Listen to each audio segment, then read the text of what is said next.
ಬೆಳಗಾವಿ ಜಿಲ್ಲೆಯ ಅಥಣಿ ಪಟ್ಟಣದಲ್ಲಿ ಇಂದು ಮುಸ್ಲಿಂ ಬಾಂಧವರ ಪವಿತ್ರ ಹಬ್ಬವಾದ ರಂಜಾನ್ ಆಚರಣೆಯನ್ನು ಮಾಡಲಾಯಿತು. ಈ ಸಂದರ್ಭದಲ್ಲಿ ಮಾಜಿ ಶಾಸಕರಾದ ಶ್ರೀ ಶಹಜಾನ್ ಡೊಂಗರಗಾನ್ವ ಮಾತನಾಡಿ, ಸಮಸ್ತ ಕರ್ನಾಟಕದ ಹಾಗೂ ಭಾರತ ದೇಶದ ವಿಶೇಷವಾಗಿ ಅಥಣಿ ತಾಲೂಕಿನ ಸಮಸ್ತ ಮುಸ್ಲಿಂ ಬಾಂಧವರಿಗೆ ರಂಜಾನ್ ಹಬ್ಬದ ಶುಭಾಶಯಗಳು ಕೋರಿದರು.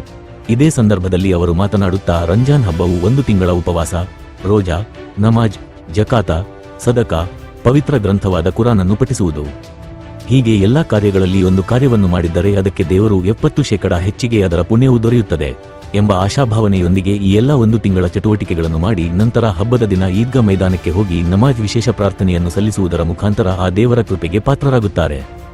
ಈ ಪ್ರಾರ್ಥನೆಯಲ್ಲಿ ದೇವರು ಎಲ್ಲರಿಗೆ ಒಳ್ಳೆಯ ಸುಖ, ಶಾಂತಿ, ಸಮೃದ್ಧಿ, ಆರೋಗ್ಯ, ಆಯುಷ್, ಪ್ರತಿಯೊಂದು ಕುಟುಂಬಕ್ಕೆ, ನಮ್ಮ ರಾಜ್ಯಕ್ಕೆ, ನಮ್ಮ ದೇಶಕ್ಕೆ ಸಹೋದರತ್ವ ಭಾವನೆ ಹಾಗೂ ಶಾಂತಿಯನ್ನು ದಯಪಾಲಿಸಲಿ ಎಂದು ದೇವರಲ್ಲಿ ಪ್ರಾರ್ಥಿಸಿ ಒಬ್ಬರಿಗೊಬ್ಬರು ಪರಸ್ಪರ ಶುಭಾಶಯಗಳು ವಿನಿಯೋಗಿಸುತ್ತಾರೆ. ಈ ಸಂದರ್ಭದಲ್ಲಿ ಅಥಣಿಯ ಮೌಲ್ವಿಗಳಾದಂತಹ ಶ್ರೀ ಹಬೀಬುಲ್ಲಾ ಕಾಶ್ಮಿ ಇವರು ಪ್ರಾರ್ಥನೆಯನ್ನು ಸಲ್ಲಿಸಿದರು. ಈ ಸಂದರ್ಭದಲ್ಲಿ ತಾಲೂಕಿನ ಸಹಸ್ರಾರು ಮುಸ್ಲಿಂ ಬಾಂಧವರು ಉಪಸ್ಥಿತರಿದ್ದರು. Public news Kannada, Athani.